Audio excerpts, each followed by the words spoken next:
Hello, my name is Adam Klebus. I'm a painting and drawing major at UNT, and today I'll be discussing my art and my process. The purpose of this presentation is to give any potential employers or buyers a better understanding of my practice and my process.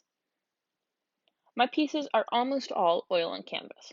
I tend towards self-portraiture in a variety of styles and scales. The time per piece varies greatly depending on these aspects. I use self-portraiture to directly represent my experiences. I feel more honest with depicting myself as it allows me to loosen my grip on perfection. It's much easier to paint a portrait if I'm unconcerned with correct portrayal. When painting others, I feel compelled to fit a beauty standard that exists in society, but there's an unexplained disconnect I have with regard to painting myself. Nature is a large symbolic element in my work, having grown up running around in the woods of the Appalachians. I'm particularly drawn to fungi, as they are an outlier but symbiotic with the other life of the forest nonetheless. There's a large link to this strangeness, and being a neurodivergent and queer artist. Because much of my work covers the topic of gender and sexuality, I am drawn towards this use of self portraiture. Every trans person's journey is unique, and I would feel wrong depicting another person in this regard.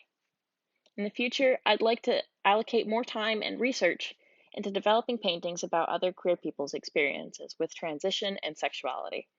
In this example, this is an earlier work depicting some friends of mine and their spaces and depicting them as are mess and all. All right, and now I'm going to move on to talking about my process. Now that I've covered the conceptual basis of the work, let's get into the technical aspects.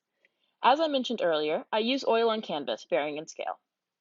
Until very recently, I began with a full drawing on canvas, then painted directly over that. Thanks to higher level painting classes, though, and help from professors, my process has become more refined. I begin with a thumbnail, as shown on the left, and then develop a full drawing, including color blocking, shown on the right.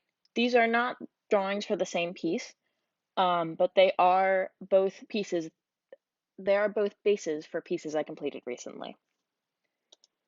Once I've transferred a skeleton drawing onto my canvas and sealed the charcoal or graphite, I continue with an underpainting, as seen on the left. As these are process shots, the photos aren't very well done, as I haven't gotten into the habit of professionally documenting how I work yet.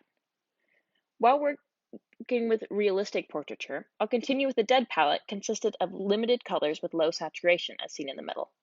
When working abstractly, I'll immediately begin with a full palette. After the dead palette layer has dried, I'll move on to a full palette.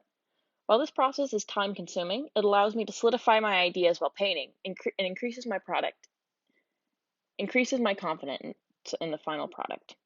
Once the painting layer is done and dried, I'll add any text or graphical elements.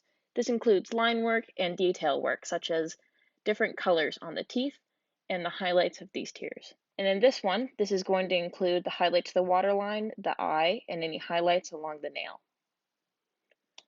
Overall, my work is focused on self-portraiture. I convey my mental health and gender struggles with paint, using nature as symbolism for otherness in relation to society. My process is that of most painters who work with oils, going from sketch to underpainting to dead palette to full palette.